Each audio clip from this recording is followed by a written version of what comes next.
Hello everyone, welcome back to Doki Doki Literature Club. I gotta show Monica the poem we made for Yuri. She's not gonna be happy, and I don't trust her at all anymore. I liked her at first, now I don't. Hi Cassandra, having a good time so far? Yeah. Good, glad to hear it. By the way, since you're new and everything, if you ever have any suggestions for the club, like new members we could add or like bring back from the past, like new activities or things we could do together, I'm always listening and watching. I'm spying on your every movement because I'm a yandere. Don't be afraid to bring things up, okay? Alright, I'll keep that in mind. Yeah, it's like Yandere Simulator except in a dating sim. And you're not the yandere.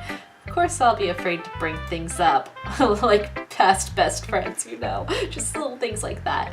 I'm much better off just going with the flow until I'm more settled in. Anyway, want to share your poem with me? It's kind of embarrassing, but I guess I have to. Don't worry, Cassandra. We're all a little embarrassed today, you know, considering the lack of happy sunshine girls, you know. But it's the sort of barrier we'll all learn to get past soon. Yeah, that's true. I hand Monica my poem. Great job, Cassandra. I was going, oh, in my head while reading it. It's really metaphorical for past life experiences, you know? I'm not sure why, but I didn't expect for you to go for something so deep. I guess I underestimated you. It's easiest for me to keep everyone's expectations low. We'll keep that bar down. That way it always counts when I put in some effort. That's not very fair. Well, I guess it worked anyway. You know that Yuri likes this kind of writing, right? Writing that's full of imagery and symbolism, like death. Sometimes I feel like Yuri's mind is just totally detached from reality. I don't mean that like it's a bad thing, though. But sometimes I get the impression that she just totally given up on people. She spends so much time in her own head that it's probably a much more interesting place for her. But that's why she gets so happy when you treat her with a lot of kindness. I don't think she's used to being indulged like that. She must be really starved for social interaction, so don't blame her for coming on a little strongly. Like earlier, I think if she gets too stimulated, she ends up withdrawing and looking for alone time. I can't breathe. Allergies!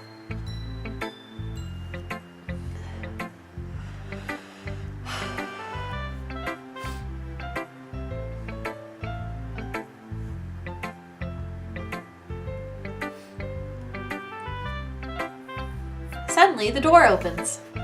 Yuri! I'm back. Did I miss anything? Not really. Well, we all started sharing our poems with each other, just that much. Already? I'm sorry for being late. No need to apologize. We'll still have plenty of time, so I'm more glad that you took all the time you needed. All right. Thanks, Monica. I suppose I should go get my poem now. Anyway, do you want to read my poem now? Don't worry, I'm not very good. I just like drawing hangmen. It's a word game. You sound pretty confident for someone who claims to not be very good. Well, that's 'cause I have to sound confident. I am the class prez after all. That doesn't mean I always feel that way, you know. I see. Well, let's read it then.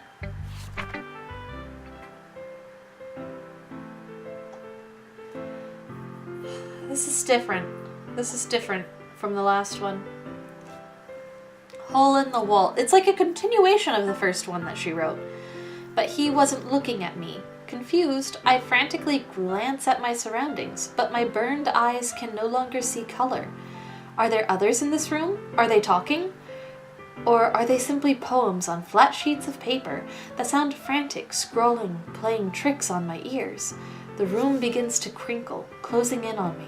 The air I breathe dissipates before it reaches my lungs. I panic. There must be a way out. It's right there. He's right there. Swallowing my fears, I brandish my pen. I feel like I should put more weight in this than I did before, somehow. So what do you think? It's very free-form, if that's what you call it. Sorry, I'm not really the right person to ask for feedback. You here?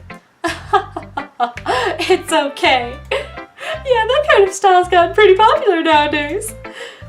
That is, a lot of poems have been putting emphasis on the timing between words and lines. When performed out loud, it can be really powerful. What was the inspiration behind this one, if you don't mind me asking? Well, I'm not sure if I know how to put it. I guess you could say that I had some kind of epiphany, really, recently. It's been influencing my poems a bit. An epiphany? A game-breaking epiphany? You know, like things about save points and shit? Yeah, something like that.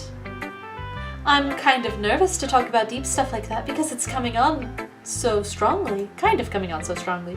Maybe after everyone is better friends with each other. Or dead. That too. Anyway.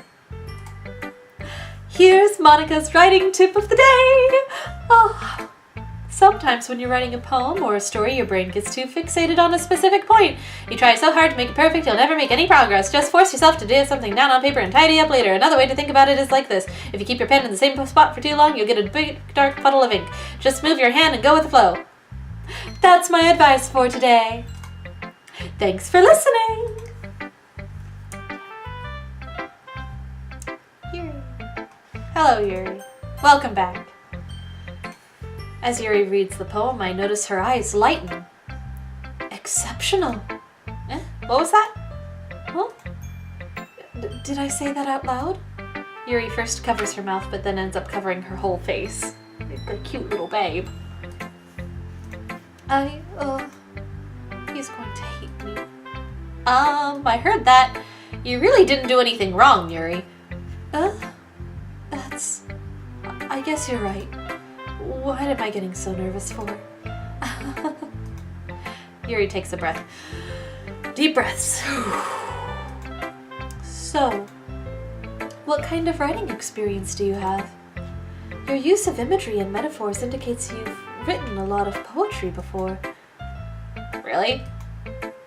Wow, that's a huge compliment coming from you. It's like I had lessons from you in another lifetime. Ages ago. This is actually my first time, really. In this time period. Huh? Yuri stares at me blankly, then looks at my poem again. Well, I know that. I just meant Yuri trails off, unable to find an excuse. She traces her finger along the words in the poem as if breaking it down more thoroughly. Yeah, okay. This is the reason I was able to tell. It's just that there are specific writing habits that are usually typical of new writers. And having been through that myself, I kind of learned to pick up on them. I think the most notable thing I recognize in new writers is that they try to make their style very deliberate. In other words, they tend to pick a writing style separate from the topic matter, and they form-fit the two together. The end result is that both the style and the expressiveness are weakened. Once Yuri finds her train of thought, it's like her demeanor totally changes. Ooh. Her stammering is completely gone and she sounds like an expert. Of course, that's not something you can be blamed for. There are so many different skills and techniques that go into writing even a simple poem. Not just finding them and building them, but getting them to work together is probably the most challenging part. It might take you some time, but it all comes with practice and learning by example and trying new things. I also hope that everyone else in this club gives you valuable feedback. Natsuki can be a little bit biased, though. Biased? How? I never noticed. Well, never mind. I shouldn't be talking about people like that. Sorry. It's fine. I'm not sure if Yuri's apologizing to herself, to me, or to Natsuki. Do you mind if I read your poem now? Oh, please do. I'd love to share my thought process behind it. Yuri smiles dreamily as if that's a rare opportunity for her, which itself is kind of funny. After all, isn't this supposed to be the literature club? Ghost under the light. This is different too. The tendrils of my hair illuminate beneath the amber glow, bathing. It must be this one. No, wait, this is the same one. The last remaining streetlight to have withstood the test of time. The last yet to be replaced by the sickening blue-green hue of the future. I bathe, calm, breathing air of the present, but living in the past. Aha, aren't we all? The light flickers. I flicker back.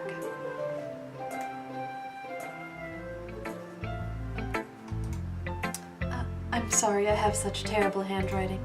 What? No, I wasn't thinking that at all. It's gorgeous, honestly. But it took you a long time to read. It's 'cause it's cursive, babe. I don't do cursive. Well, I just don't read script very often. I actually think your handwriting is pretty. We're of the same mind, the protagonist and I. Oh, that's a relief. Also, I liked the poem. Even though it's short, it was really descriptive. It wasn't too short. I usually write longer poems. Not at all. I'm really glad you like it. I'll be honest. Since it's our first time sharing, I wanted to write something a little more mild. Something easy to digest, I suppose. Are you into ghosts, Yuri? Actually, the story isn't about a ghost at all, Cassandra. Really? I must have totally missed the point. Well, I suppose you did only glance over it, after all. But remember that poets often express their own thoughts, feelings, and experiences in their work. They usually do more than tell a simple story, or paint a picture. In this case, perhaps the subject of the poem is only being symbolically compared to a ghost, lingering in her last remaining place of comfort, unable to let go of the past, and soon to be left with nothing. That's a lot more solemn put that way. I hadn't even thought of it like that. That's impressive. Huh? Oh, it's nothing really. Yours was impressive too, so. If anything, I could probably learn a thing or two from you. You think so? Yeah, of course. Oh, you know, I was really nervous about doing all of this, but in the end I enjoyed it. I'm going to keep doing my best for you, Cassandra. Ah, me too. Whew! That's over. No more jump scares. They're lulling us into a false sense of security. I'm nervous. I guess that's everyone. Something was off with that flute. That was a little more stressful than I anticipated. It's as if everyone is judging me for my mediocre writing abilities, except Yuri and Monica Shestotsky. Even if they're just being nice, there's no way my poems can stand up to theirs.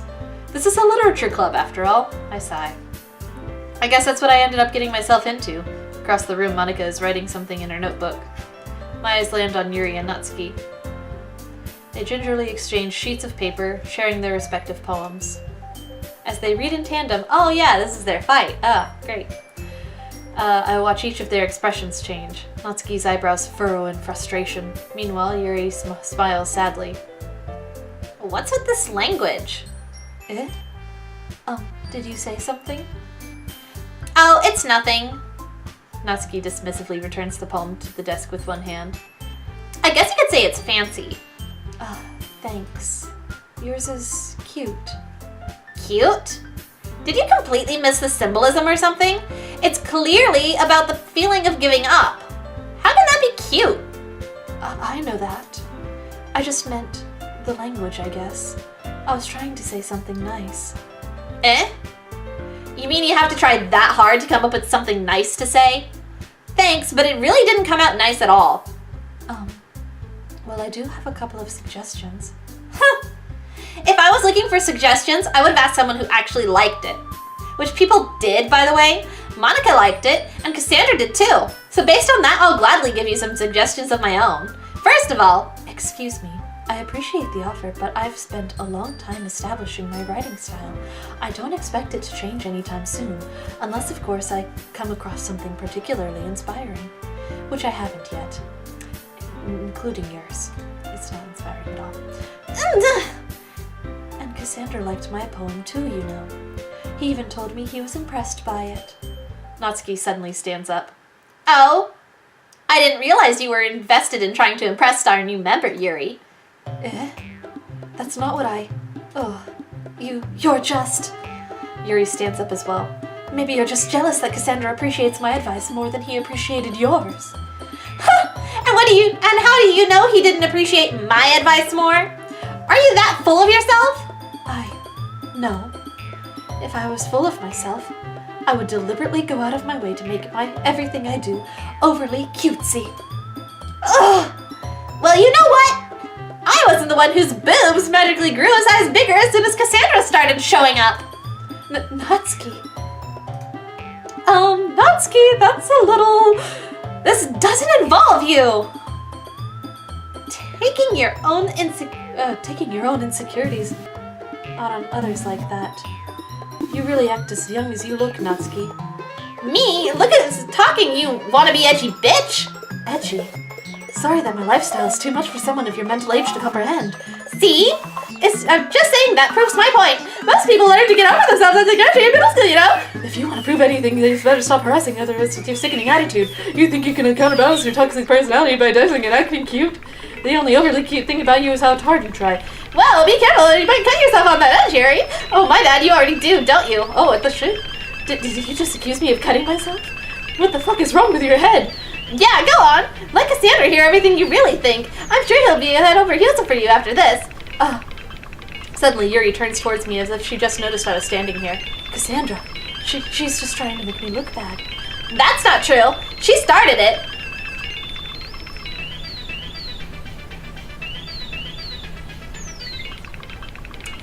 And Sayori is not here to stop them or make this be less bad. I'm gonna go with Yuri in this case, and I'm also going to take my headphones a little bit off. Yuri. No! Monica, stop it! Fuck off, Monica. Monica. Hey, Cassandra. Why don't we step outside for a little bit? Okay. Sorry about that. They really shouldn't have tried to get you involved. It's probably better for us to stay out of this. We'll go back inside once they're done yelling. Some president I am, right? Getting rid of the only person who could have stopped their fighting. I can't even confront my own club members properly. I just wish I was able to be a little more assertive sometimes. But I never have it in me to put my foot down against others. You understand, right? Anyway, if this makes you want to spend less time with the others, then that's fine. That's perfectly fine. I'd be happy to spend time with you instead. Suddenly, Natsuki runs out of the classroom. She quickly runs away. Natsuki! Oh dear. Well, it looks like they're done. I didn't mean it. Yuri's rocking back and forth in her desk with her palms on her forehead. Yuri? I didn't mean it. I believe you. I have no idea what Yuri might have said to Natsuki. Or did. Cassandra, please don't hate me. Please. I'm not like this. There's something wrong with me today. It's fine, Yuri. We know you didn't mean it. Besides, I'm sure Natsuki will forget all about it by tomorrow. Completely. Anyway, the meeting is over, so you can go home now if you want. Yuri looks at me like she wants to say something, but she keeps glancing at Monica. You can go first, Monica. I'd like to stay a little bit longer. I'm the president, so I should be the last one now. No kissy kissy while I'm here. Oh my gosh. What was that meme? What was that meme? I consent, I didn't. Like, save room for someone else. Well, it was like one of those Christian memes where it's like Jesus is trying to get in the middle of you having sex. Except Jesus is Monica. And it's the opposite of Jesus. I'll wait for you to be done. Her eyes are different now. They're browner and they seem a little bit more something or other. Well, I'm vice president, so please let me take that responsibility today. It kind of sounds like you don't want me around for something, Yuri. What could that be? It's not that. It's not that. I didn't get much of a chance to discuss my book with Cassandra. It would be just embarrassing with you listening. Ah, I guess I don't really have a choice, do I? I'm sorry for causing trouble, but I really appreciate you oh, well. I guess we just skipped over that part. We're gonna be making another poem in the next episode, so thank you all for watching, and I'll see you then, so bye-bye!